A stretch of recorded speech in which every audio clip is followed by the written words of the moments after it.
Chapter 13. Nicolas Flamel. Dumbledore had convinced Harry not to go looking for the Mirror of Erised again, and for the rest of the Christmas holidays the invisibility cloak stayed folded at the bottom of his trunk. Harry wished he could forget what he'd seen in the mirror as easily, but he couldn't. He started having nightmares. Over and over again he dreamed about his parents disappearing in a flash of green light while a high voice cackled with laughter. "You see, Dumbledore was right. That mirror could drive you mad," said Ron, when Harry told him about these dreams. Hermione, who came back the day before term started, took a different view of things. She was torn between horror at the idea of Harry being out of bed, roaming the school 3 nights in a row, if Filch had caught you, and disappointment that he hadn't at least found out who Nicolas Flamel was. They had almost given up hope of ever finding Flamel in a library book, even though Harry was still sure he'd read the name somewhere. Once term had started, they were back to skimming through books for 10 minutes during their breaks.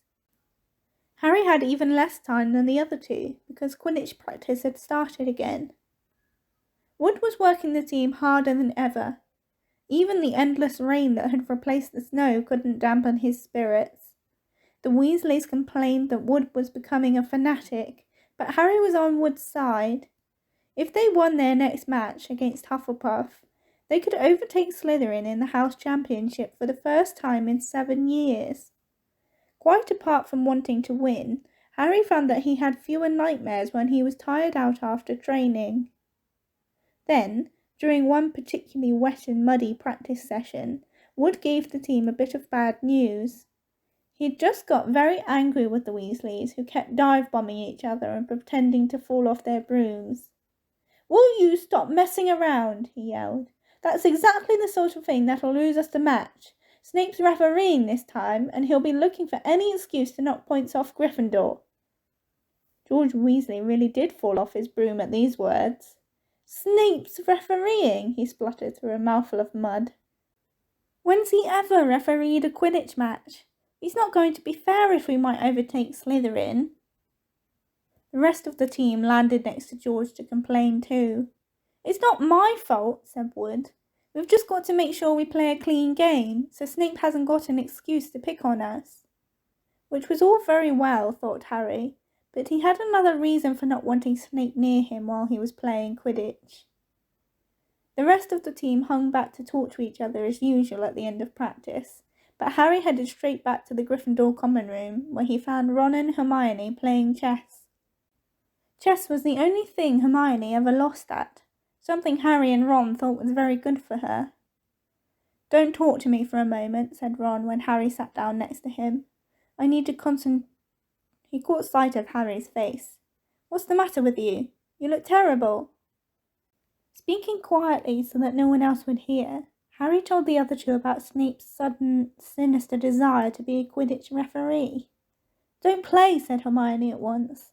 "Say you're ill," said Ron. "Pretend to break your leg," Hermione suggested. "Really break your leg," said Ron. "I can't," said Harry. "There isn't a reserve seeker. If I back out, Gryffindor can't play at all." At that moment, Neville toppled into the common room. How he had managed to climb through the portrait hole was anyone's guess, because his legs had been stuck together with what they recognised at once as the leg locker curse. He must have had to bunny hop all the way up to Gryffindor Tower. Everyone fell about laughing except Hermione, who leapt up and performed the counter curse. Neville's legs sprang apart, and he got to his feet trembling. "What happened?" Hermione asked him, leading him over to sit with Harry and Ron. "Malfoy," said Neville shakily. "I met him outside the library. He said he'd been looking for someone to practice that on." "Go to Professor McGonagall," Hermione urged Neville. "Report him." Neville shook his head. "I don't want more trouble," he mumbled. "You've got to stand up to him, Neville," said Ron. "He's used to walking all over people, but that's no reason to lie down in front of him and make it easier." "There's no need to tell me I'm not brave enough to be in Gryffindor. Malfoy's already done that," Neville choked. Harry felt in the pocket of his robes and pulled out a chocolate frog. The very last one from the box Hermione had given him for Christmas.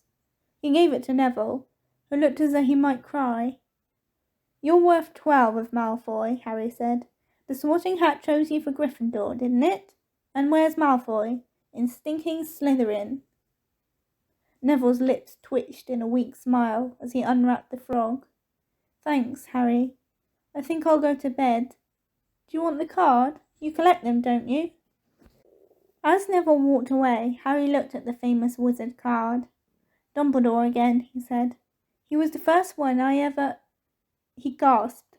He stared at the back of the card. Then he looked up at Ron and Hermione. "I found him," he whispered. "I found Flamel. I told you I'd read the name somewhere before. I read it on the train coming here. Listen to this. Professor Dumbledore is particularly famous for his defeat of the Dark Wizard Grindelwald in 1945, for the discovery of 12 uses of dragon's blood, and his work on alchemy with his partner Nicolas Flamel." Hermione jumped to her feet. She hadn't looked so excited since they got back the marks for their very first piece of homework. "Stay there," she said, and she sprinted up the stairs to the girls' dormitories. Harry and Ron barely had time to exchange mystified looks before she was dashing back, an enormous old book in her arms. "I never thought to look in here," she whispered excitedly. "I got this out of the library weeks ago for a bit of light reading." "Light," said Ron, but Hermione told him to be quiet until she'd looked something up and started flicking frantically through the pages, muttering to herself. At last she found what she was looking for. "I knew it! I knew it!" "Are we allowed to speak yet?" said Ron grumpily. Hermione ignored him. "Nicolas Flamel," she whispered dramatically, "is the only known maker of the Philosopher's Stone." This didn't quite have the effect she'd expected. "The what?" said Harry and Ron. "Oh, honestly, don't you two read? Look, read that. There." She pushed the book towards them, and Harry and Ron read. "The ancient study of alchemy is concerned with making the Philosopher's Stone, a legendary substance with astonishing powers. The stone will transform any metal into pure gold. It also produces the elixir of life, which will make the drinker immortal. There have been many reports of the Philosopher's Stone over the centuries, but the only stone currently in existence belongs to Mr. Nicolas Flamel, the noted alchemist and opera lover. Mr. Flamel, who celebrated his 665th birthday last year, enjoys a quiet life in Devon with his wife, Perinelle, 658. "See," said Hermione when Harry and Ron had finished. "The dog must be guarding Flamel's Philosopher's Stone. I bet he asked Dumbledore to keep it safe for him, because they're friends and he knew someone was after it. But that's why he wanted the stone moved out of Gringotts." "A stone that makes gold and stops you ever dying," said Harry. "No wonder Snape's after it. Anyone would want it." "And no wonder we couldn't find Flamel in that study of recent developments in wizardry," said Ron. "He's not exactly recent if he's 665, is he?"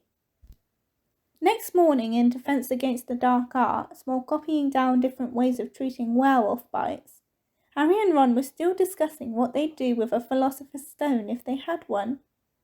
It wasn't until Ron said he'd buy his own Quidditch team that Harry remembered about Snape and the coming match. "I'm going to play," he told Ron and Hermione. "If I don't, all the Slytherins will think I'm just too scared to face Snape. I'll show them.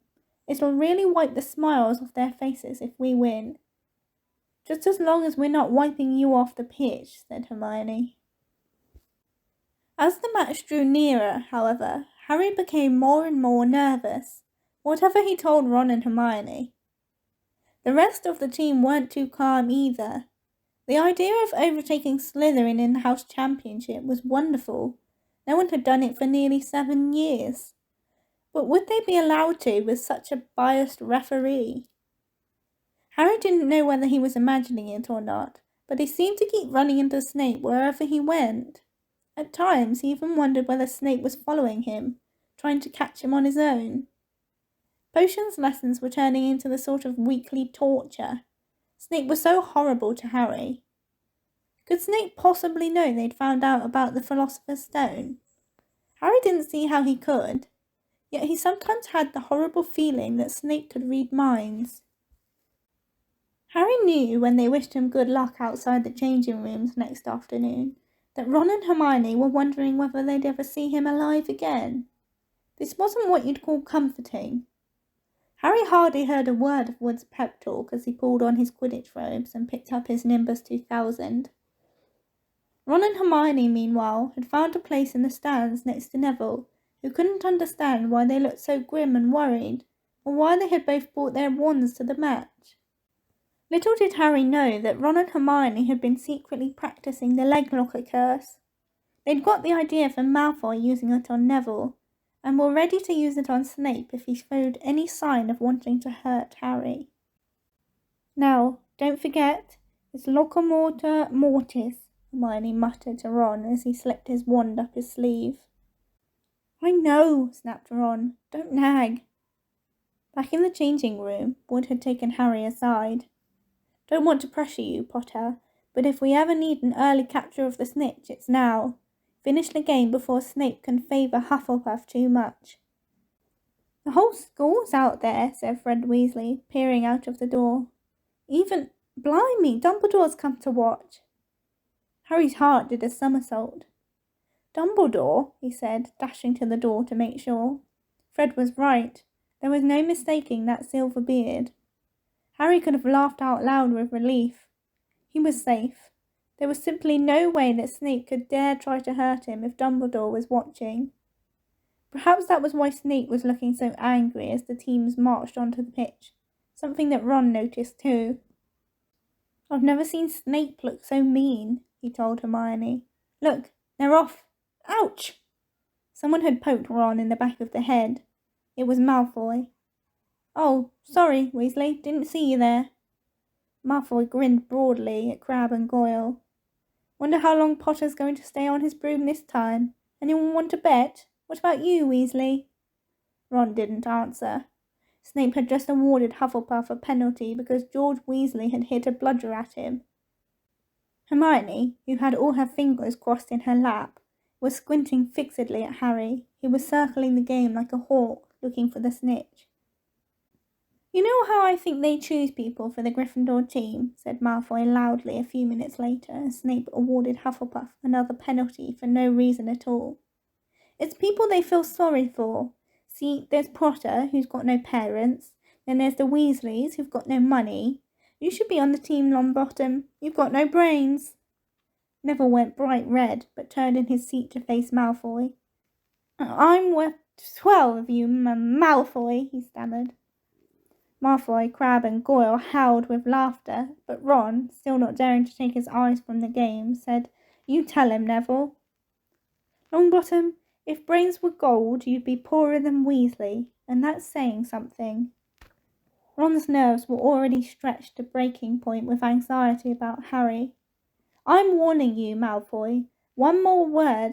Ron, said Hermione suddenly. Harry! What? Where?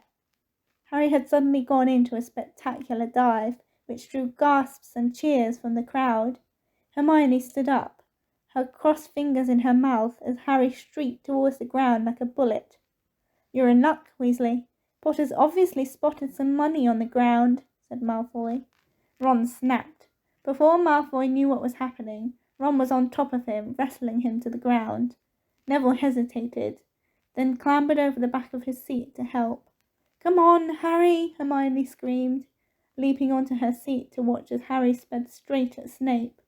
She didn't even notice Malfoy and Ron rolling around under her seat, or the scuffles and yelps coming from the whirl of fists that was Neville, Crabbe and Goyle. Up in the air, Snape turned on his broomstick just in time to see something scarlet shoot past him, missing him by inches. Next second, Harry had pulled out of the dive, his arm raised in triumph, the snitch clasped in his hand. The stands erupted. It had to be a record. No one could ever remember the snitch being caught so quickly. Ron! Ron! Where are you? The game's over! Harry's won! We've won! Gryffindor are in the lead! Shrieked Hermione, dancing up and down on her seat and hugging Parvati Patil in the row in front. Harry jumped off his broom, a foot from the ground. He couldn't believe it. He'd done it. The game was over. It had barely lasted 5 minutes.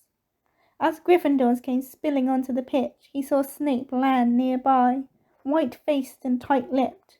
Then Harry felt a hand on his shoulder and looked up into Dumbledore's smiling face. "Well done," said Dumbledore quietly, so that only Harry could hear.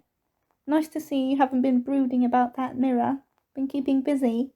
"Excellent." Snape spat bitterly on the ground. Harry left the changing room alone some time later to take his Nimbus 2000 back to the broom shed. He couldn't ever remember feeling happier. He'd really done something to be proud of now. No one could say he was just a famous name anymore. The evening air had never smelled so sweet. He walked over the damp grass, reliving the last hour in his head, which was a happy blur. Gryffindors running to lift him onto their shoulders, Ron and Hermione in the distance, jumping up and down, Ron cheering through a heavy nosebleed. Harry had reached the shed. He leant against the wooden door and looked up at Hogwarts, with its windows glowing red in the setting sun. Gryffindor in the lead. He'd done it. He'd shown Snape. And speaking of Snape, a hooded figure came swiftly down the front steps of the castle. Clearly not wanting to be seen, it walked as fast as possible towards the Forbidden Forest. Harry's victory faded from his mind as he watched. He recognized the figure's prowling walk. Snape, sneaking into the forest while everyone else was at dinner. What was going on? Harry jumped back on his Nimbus 2000 and took off. Gliding silently over the castle, he saw Snape enter the forest at a run. He followed. The trees were so thick he couldn't see where Snape had gone. He flew in circles, lower and lower, brushing the top branches of trees until he heard voices. He glided towards them and landed noiselessly in a towering beech tree. He climbed carefully along one of the branches, holding tight to his broomstick, trying to see through the leaves. Below, in a shadowy clearing, stood Snape. But he wasn't alone. Quirrell was there too. He couldn't make out the look on his face, but he was stuttering worse than ever. Harry strained to catch what they were saying. "Don't know why you wanted to meet here of all places, Severus." "Oh, I thought we'd keep this private," said Snape, his voice icy. "Students aren't supposed to know about the Philosopher's Stone, after all." Harry leant forward. Quirrell was mumbling something. Snape interrupted him. "Have you found out how to get past that beast of Hagrid's yet?" But, Severus, You don't want me as your enemy, Quirrell," said Snape, taking a step towards him. I don't know what you know perfectly well what I mean." An owl hooted loudly, and Harry nearly fell out of the tree. He steadied himself in time to hear Snape say, "Your little bit of hocus-pocus. I'm waiting." But I don't..." "Very well," Snape cut in. "We'll have another little chat soon, when you've had time to think things over and decide where your loyalties lie." He threw his cloak over his head and strode out of the clearing. It was almost dark now, but Harry could see Quirrell standing quite still as though he was petrified. "Harry, where have you been?" Hermione squeaked. "We won! You won! We won!" shouted Ron, thumping Harry on the back. "And I gave Malfoy a black eye, and Neville tried to take on Crabbe and Goyle single-handed. He's still out cold, but Madame Pomfrey says he'll be all right. Talk about showing Slytherin. Everyone's waiting for you in the common room. We're having a party. Fred and George stole some cakes and stuff from the kitchens." "Never mind that now," said Harry breathlessly. "Let's find an empty room. You wait till you hear this." He made sure Peeves wasn't inside before shutting the door behind them. Then he told them what he'd seen and heard. "So we were right. It is the Philosopher's Stone, and Snape's trying to force Quirrell to help him to get it. He asked if he knew how to get past Fluffy, and he said something about Quirrell's hocus-pocus. I reckon there are other things guarding this stone apart from Fluffy. Loads of enchantments, probably. And Quirrell would have done some anti-dark art spell which Snape needs to break through." So you mean the stone's only safe as long as Quirrell stands up to Snape? Said Hermione in alarm. It'll be gone by next Tuesday, said Ron.